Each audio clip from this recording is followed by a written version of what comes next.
اسلام کا سیاسی نظام۔ یہ تقریر 20 جنوری 1948 کو ریڈیو پاکستان لاہور سے نشر کی گئی۔ اسلام کے سیاسی نظام کی بنیاد 3 اصولوں پر رکھی گئی ہے: توحید، رسالت اور خلافت۔ ان اصولوں کو اچھی طرح سمجھے بغیر اسلامی سیاست کے تفصیلی نظام کو سمجھنا مشکل ہے، اس لیے سب سے پہلے میں انہی کی مختصر تشریح کروں گا۔ توحید کے معنی یہ ہے کہ خدا اس دنیا اور اس کے سب رہنے والوں کا خالق، پروردگار اور مالک ہے۔ حکومت و فرمانروائی اسی کی ہے، وہی حکم دینے اور منع کرنے کا حق رکھتا ہے، اور بندگی و طاعت بلا شرکت غیرے اسی کے لیے ہے۔ ہماری یہ ہستی جس کی بدولت ہم موجود ہیں، ہمارے یہ جسمانی آلات اور طاقتیں جن سے ہم کام لیتے ہیں، اور ہمارے وہ اختیارات جو ہمیں دنیا کی موجودات پر حاصل ہیں، اور خود یہ موجودات جن پر ہم اپنے اختیارات استعمال کرتے ہیں، ان میں سے کوئی چیز بھی نہ ہماری پیدا کردہ یا حاصل کردہ ہے، اور نہ اس کی بخشش میں خدا کے ساتھ کوئی شریک ہے۔ اس لیے اپنی ہستی کا مقصد اور اپنی قوتوں کا مصرف اور اپنے اختیارات کی حدود متعین کرنا نہ تو ہمارا اپنا کام ہے، نہ کسی دوسرے کو اس معاملہ میں دخل دینے کا حق ہے۔ یہ صرف اس خدا کا کام ہے جس نے ہم کو ان قوتوں اور اختیارات کے ساتھ پیدا کیا ہے، اور دنیا کی بہت ساری چیزیں ہمارے تصرف میں دی ہیں۔ توحید کا یہ اصول انسانی حاکمیت کی سرے سے نفی کر دیتا ہے۔ ایک انسان ہو یا ایک خاندان یا ایک طبقہ یا ایک گروہ یا ایک پوری قوم یا مجموعی طور پر تمام دنیا کے انسان، حاکمیت کا حق بہرحال کسی کو تو نہیں پہنچتا۔ حاکم صرف خدا ہے، اور اسی کا حکم قانون ہے۔ خدا کا قانون جس ذریعے سے بندوں تک پہنچتا ہے اس کا نام رسالت ہے۔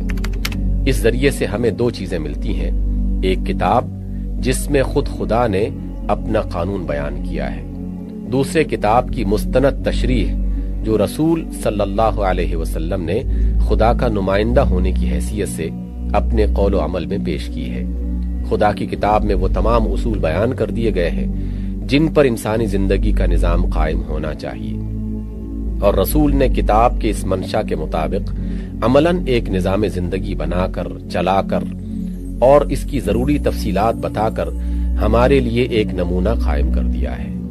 انہی 2 چیزوں کے مجموعے کا نام اسلامی اصطلاح میں شریعت ہے، اور یہی وہ اساسی دستور ہے جس پر اسلامی ریاست قائم ہوتی ہے۔ اب خلافت کو لیجئے۔ یہ لفظ عربی زبان میں نیابت کے معنی میں بولا جاتا ہے۔ اسلامی نقطہ نظر سے دنیا میں انسان کی اصل حیثیت یہ ہے کہ وہ زمین پر خدا کا نائب ہے، یعنی اس کے ملک میں اس کے دیے ہوئے اختیارات استعمال کرتا ہے۔ آپ جب کسی شخص کو اپنی جائیداد کے انتظام سپرد کرتے ہیں تو لازماً آپ کے پیش نظر 4 باتیں ہوتی ہیں۔ ایک یہ کہ جائیداد کے اصل مالک آپ خود ہیں، نہ کہ وہ شخص۔ دوسرے یہ کہ آپ کی جائیداد میں اس شخص کو آپ کی دی ہوئی ہدایات کے مطابق کام کرنا چاہیے۔ تیسرے یہ کہ اسے اپنے اختیارات کو ان حدود کے اندر استعمال کرنا چاہیے جو آپ نے اس کے لیے مقرر کر دی ہیں۔ چوتھے یہ کہ آپ کی جائیداد میں اسے آپ کا منشا پورا کرنا ہوگا، نہ کہ اپنا۔ یہ 4 شرطیں نیابت کے تصور میں اس طرح شامل ہیں کہ نائب کا لفظ بولتے ہی خود بخود انسان کے ذہن میں آ جاتی ہیں۔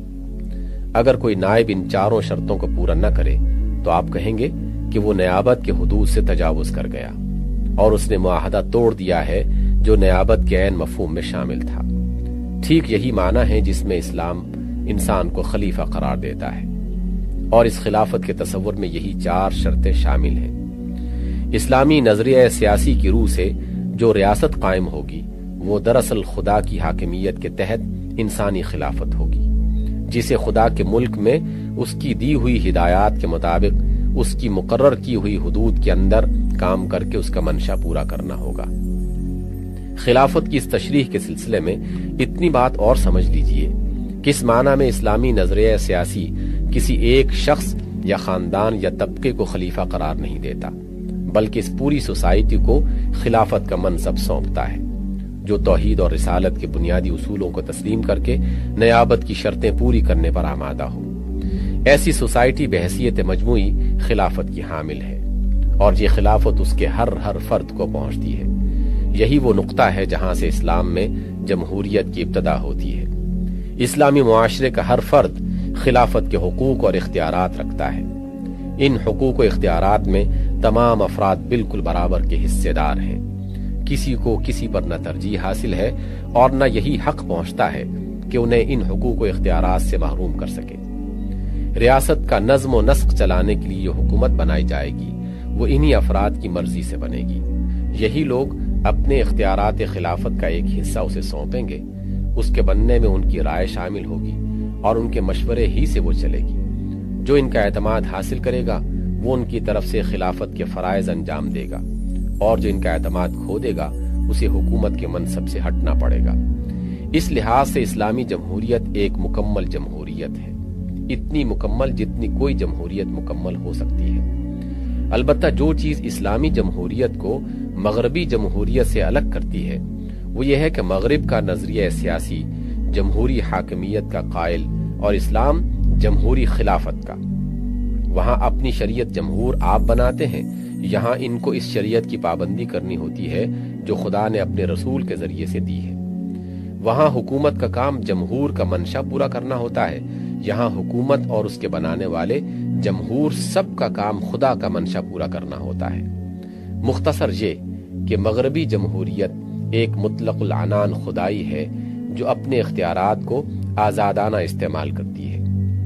اس کے برعکس اسلامی جمہوریت ایک پابند آئین بندگی ہے جو اپنے اختیارات کو خدا کی دی ہوئی ہدایات کے مطابق اس کے مقرر کردہ حدود کے اندر استعمال کرتی ہے۔ اب میں آپ کے سامنے اس ریاست کا ایک مختصر مگر واضح نقشہ پیش کروں گا جو توحید، رسالت اور خلافت کی ان بنیادوں پر بنتی ہے۔ اس ریاست کا مقصد قرآن میں صاف طور پر یہ بتایا گیا ہے کہ وہ ان بھلائیوں کو قائم کرے، فروغ دے اور پروان چڑھائے جن سے خداوند عالم انسانی زندگی کو آراستہ دیکھنا چاہتا ہے، اور ان برائیوں کو روکے، دبائے اور مٹائے جن کا وجود انسانی زندگی میں خداوند عالم کو پسند نہیں ہے۔ اسلام میں ریاست کا مقصد محض انتظام ملکی ہے اور نہ یہ کہ وہ کسی خاص قوم کی اجتماعی خواہشات کو پورا کرے۔ اس کے بجائے اسلام اس کے سامنے ایک بلند نصب العین رکھ دیتا ہے جس کے حصول میں اس کو اپنے تمام وسائل و ذرائع اور اپنی تمام طاقتیں صرف کرنی چاہیے، اور وہ یہ ہے کہ خدا اپنی زمین میں اور اپنے بندوں کی زندگی میں جو پاکیزگی، جو حسن، جو خیر و صلاح، جو ترقی و فلاح دیکھنا چاہتا ہے وہ رونما ہو، اور بگاڑ کی ان تمام صورتوں کا سدباب ہو جو خدا کے نزدیک اس کی زمین کو اجاڑنے والی اور اس کے بندوں کی زندگی کو خراب کرنے والی ہے۔ اس نصب العین کو پیش کرنے کے ساتھ اسلام ہمارے سامنے خیر و شر دونوں کی ایک واضح تصویر رکھتا ہے جس میں مطلوبہ بھلائیوں اور ناپسندیدہ برائیوں کو صاف صاف نمایاں کر دیا گیا ہے۔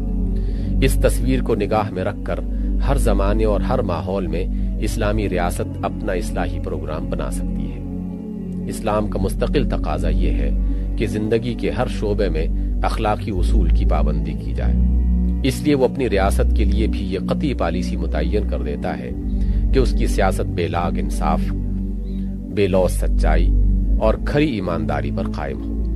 وہ ملکی یا انتظامی یا قومی مصلحتوں کی خاطر جھوٹ، فریب اور بے انصافی کو کسی حال میں گوارا کرنے کے لیے تیار نہیں ہے۔ ملک کے اندر راعی اور رعایا کے باہمی تعلقات ہوں یا ملک کے باہر دوسری قوموں کے ساتھ تعلقات، دونوں میں وہ صداقت، دیانت اور انصاف کو اغراض و مصالح پر مقدم رکھنا چاہتا ہے۔ مسلمان افراد کی طرح مسلم ریاست پر بھی وہ یہ پابندی عائد کرتا ہے کہ عہد کرو تو اسے وفا کرو، لینے اور دینے کے پیمانے یکساں رکھو، جو کچھ کہتے ہو وہی کرو اور جو کچھ کرتے ہو وہی کہو، اپنے حق کے ساتھ اپنے فرض کو بھی یاد رکھو اور دوسروں کے فرض کے ساتھ اس کے حق کو بھی نہ بھولو۔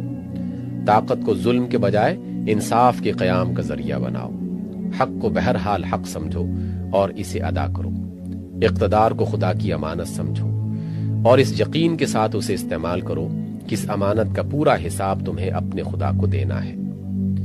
اسلامی ریاست اگرچہ زمین کے کسی خاص خطے ہی میں قائم ہوتی ہے، مگر وہ نہ انسانی حقوق کو ایک جغرافی حد میں محدود رکھتی ہے اور نہ شہریت کے حقوق کو جہاں تک انسانیت کا تعلق ہے، اسلام ہر انسان کے لیے چند بنیادی حقوق مقرر کر دیتا ہے اور ہر حال میں ان کے احترام کا حکم دیتا ہے، خواہ وہ انسان اسلامی ریاست کے حدود میں رہتا ہو یا اس سے باہر، خواہ دوست ہو یا دشمن، خواہ سلو رکھتا ہو یا برسر جنگ ہو۔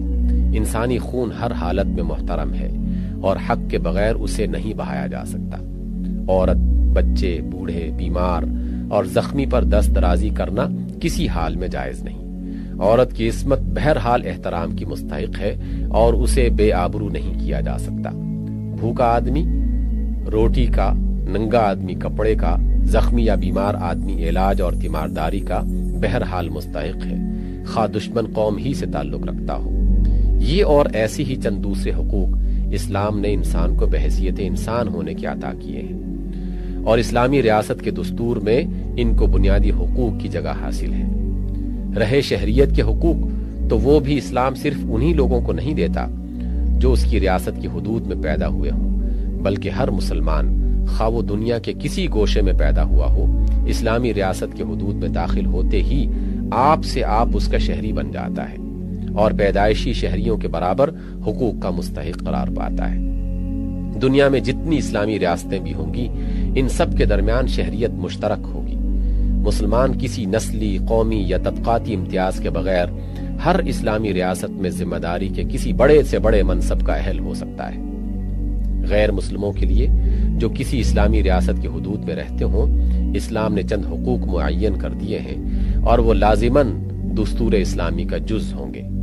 اسلامی اصطلاح میں ایسے غیر مسلم کو ذمی کہا جاتا ہے، یعنی جس کی حفاظت کا اسلامی ریاست نے ذمہ لے لیا ہے۔ ذمی کی جان و مال اور آبرو بالکل مسلمان کے جان و مال اور آبرو کی طرح محترم ہے۔ فوجداری اور دیوانی قوانین میں مسلم اور ذمی کے درمیان کوئی فرق نہیں۔ ذمیوں کے پرسنل لاء میں اسلامی ریاست کوئی مداخلت نہ کرے گی۔ ذمیوں کو ضمیر اور اعتقاد اور مذہبی رسوم و عبادات میں پوری آزادی حاصل ہوگی۔ ذمی اپنے مذہب کی تبلیغ ہی نہیں بلکہ قانون کی حد میں رہتے ہوئے اسلام پر بھی تنقید کر سکتا ہے۔ یہ اور ایسے بہت سے حقوق اسلامی دستور میں غیر مسلم رعایا کو دیے گئے ہیں، اور یہ مستقل حقوق ہیں جنہیں اس وقت تک سلب نہیں کیا جا سکتا جب تک وہ ہمارے ذمے سے خارج نہ ہو جائیں۔ کوئی غیر مسلم حکومت اپنی مسلم رعایا پر چاہے کتنے ہی ظلم ڈھائے، ایک اسلامی ریاست کے لیے اس کے جواب میں اپنی غیر مسلم رعایا پر شریعت کے خلاف ذرا سی دست درازی کرنا بھی جائز نہیں۔ حتیٰ کہ ہماری سرحد کے باہر اگر سارے مسلمان قتل کر دیے جائیں، تب بھی ہم اپنی حد کے اندر ایک ذمی کا خون بھی حق کے بغیر نہیں بہا سکتے۔ اسلامی ریاست کے انتظام کی ذمہ داری ایک امیر کے سپرد کی جائے گی، جسے صدر جمہوریہ کے مماثل سمجھنا چاہیے۔